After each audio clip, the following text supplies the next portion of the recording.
Hey, what's up, guys? You're now listening to Devo with Uncle Theo. Today is day 167, and today we're covering Job, chapters 5 through 8. And last time we left off, we saw that Job had been attacked by Satan. He received permission from God, and in chapter 4, and his friends have been silent for 7 days, and they start to talk. And one thing we learn about them is that their silence was much better than their wisdom. So we get 3 rounds of this, and the first person to speak is Eliphaz. And he started off speaking in chapter 4, and he's going to continue into chapter 5. Verse 1 says, "Call now, is there anyone who will answer you? And to which of the holy ones will you turn? For anger slays the foolish man, and jealousy kills the simple. I have seen the foolish taking root, and I cursed his abode immediately. His sons were far from safety, and they are even oppressed in the gate, and there is no deliverer. His harvest the hungry devour, and take it to a place of thorns. And the schemer is eager for their wealth, for affliction does not come from the dust, nor does trouble sprout from the ground." And so this friend is telling Job that, listen, you can't be foolish or simple. You have to understand that God is going to judge and curse sin. So Eliphaz is applying that Job is resentful against God. And we get a very important statement in verse 7. It says, "For man is born for trouble, as sparks fly upwards." And this is another one of those statements that is proof that there is none righteous, no, not one, that there is no one righteous in the eyes of God. And because of that, we will have a life of trouble. And it says, surely the sparks will fly upwards. And if you think about that, like a welder who's welding a metal and you see those sparks flying upwards, it's a fire-like movement, and it shows that we'll all go through trials and we'll have the fire put to us. How we respond in that trouble, in that fire, basically tells us what kind of metal we are, whether we're wood, hay, and stubble, or if we're a precious metal, which only needs the dross burned off of it. So Eliphaz tells Job in verse 17, "It blesses the one whom God corrects. So do not despise the discipline of the Almighty, for he wounds, but he also binds up. He injures, but his hands also heal. From 6 calamities he will rescue you. In 7, no harm he will touch you. In famine he will deliver you from death. In a battle, from the stroke of the sword. You will be protected from the lash of the tongue, and need not fear when destruction comes. You will laugh at destruction and famine, and need not fear the wild animals. For you will have a covenant with the stones of the field, and the wild animals will be at peace with you. You will know that your tent is secure. You will take stock of your property and find nothing missing. You will know that your children will be many, and your descendants like the grass of the earth. You will come to the grave with full vigor, like sheaves gathered in season. We have examined this, and it is true.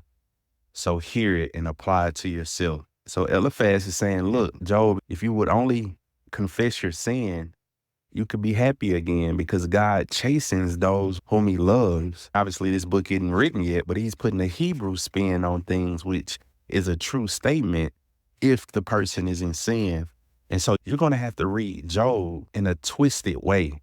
And what I mean by that is some of the statements that the friends make are wise, but they're misappropriated. They do apply to life and their wisdom in their statements, but they just don't apply to Job.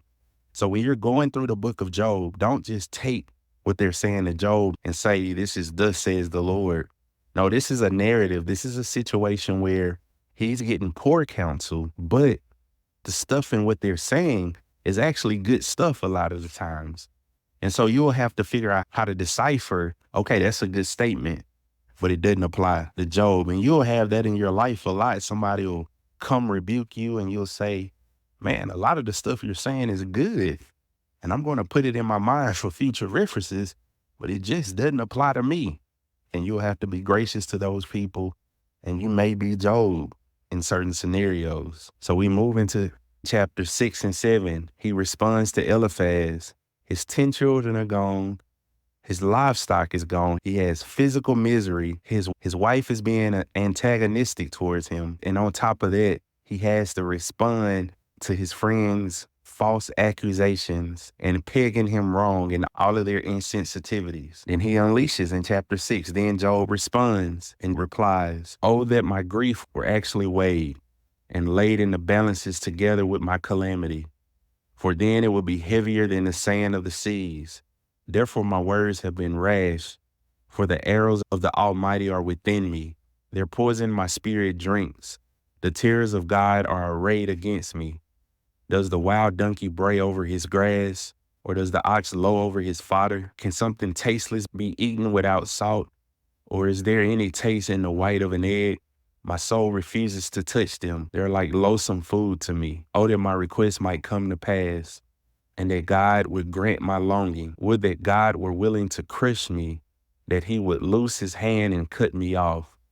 But it is still my consolation, and I rejoice in unsparing pain, that I have not denied the words of the Holy One. What is my strength that I should wait?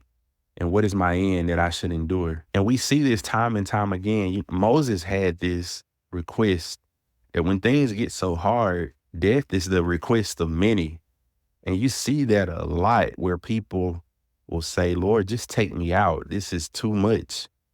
Death would actually be a relief here. It would be more desirable than continuing to experience these events. But he says that I still have not denied the words of the Holy One. Even though he's confused, even though he couldn't find the source in his suffering, he is still clinging to the words of the Holy One. And this is encouraging because think about Job's position. We get to see the why of his suffering. He didn't. And so from my vantage point, we're like, hold in there. God is actually exalting you before one of the greatest beings who fell from heaven and bringing glory to his name and growing you in the midst of it. We've seen his conversation with Satan, but Job doesn't know that's going on. And I would ask you to take that wisdom into your trials when you don't know your why. And the divine counsel in heaven may surely do know it and know that God has been for his people all throughout history. Therefore, he will continue to be for you even till this day. And Job did not see any sin in his life. In verse 24, he says, "Teach me, and I will be silent, and show me how I've erred. Oh, how painful are honest words. But what does your argument prove? Do you intend to reprove my words? When the words of one in despair belong to the wind, you would even cast lots for the orphans and barter over your friend. Now please look at me and see if I lie to your face. Desist now, let there be no injustice. Even desist, my righteousness is yet in it. Is there injustice on my tongue? Cannot my palate discern calamities?"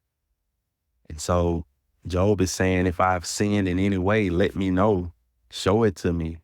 And we're moving to chapter 7, and in verses 17 through 20, we get some words that sound very similar to Psalm 8. Job says, "What is man that you magnify him, and that you are concerned about him, that you examine him every morning and try him every moment? You will never turn your gaze away from me. You will never look away from me or let me alone, even for an instant. If I have sinned, what have I done to you? You who sees everything we do, why have you made me your target? Have I become a burden to you? Why do you not pardon my offenses and forgive me? I will soon lie down in the dust. You will search me, but I will be no more." Job is venting and he's getting very authentic and honest. He's telling God, basically, why are you spending so much time on me, God? Why are you giving me so much attention? Why are you causing all of this misery? Basically, if we were to put it in my terms, God, why are you picking on me? Because if you pick on me, there's only one way that this is going to go. It's going to go very badly. He says, why do you not pardon my iniquity? If you could pardon my iniquity, this would make everything right.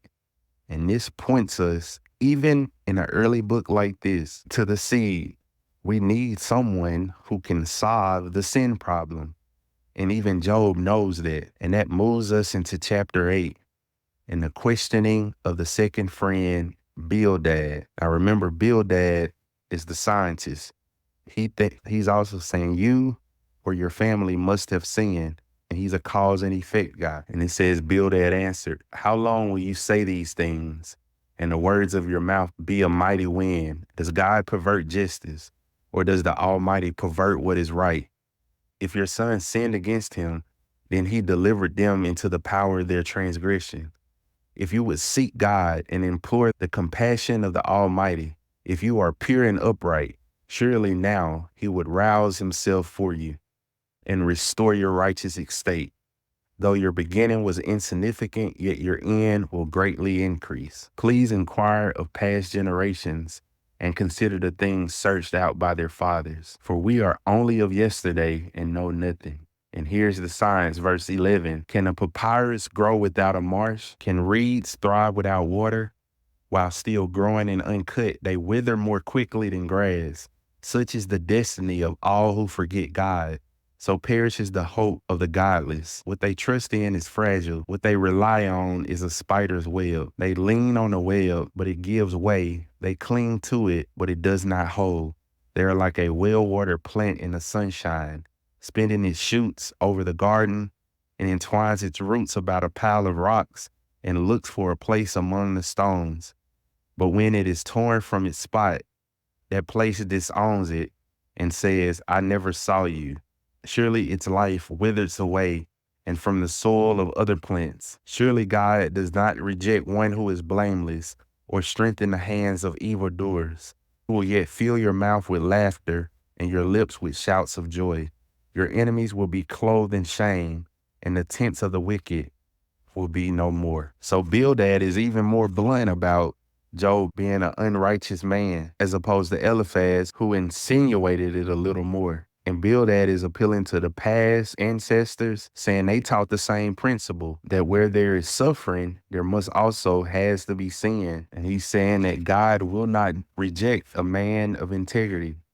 And so what are we learning here? We're learning that in the multitude of counsels, there is safety, but you want a multitude of quality counselors.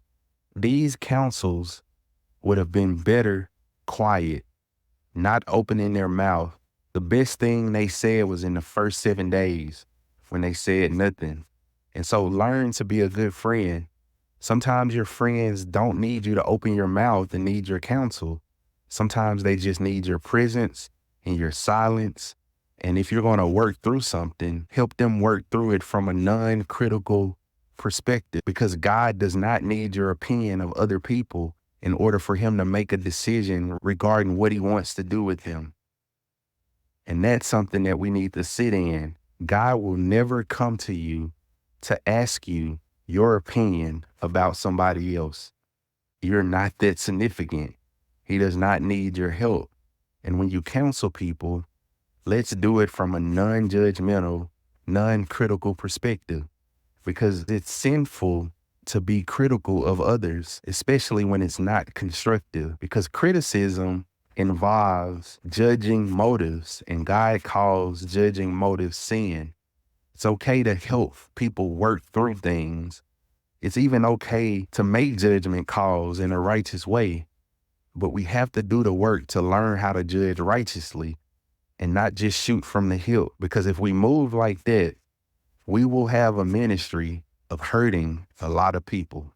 You guys train well, become good counselors, and let's not be Job's friends.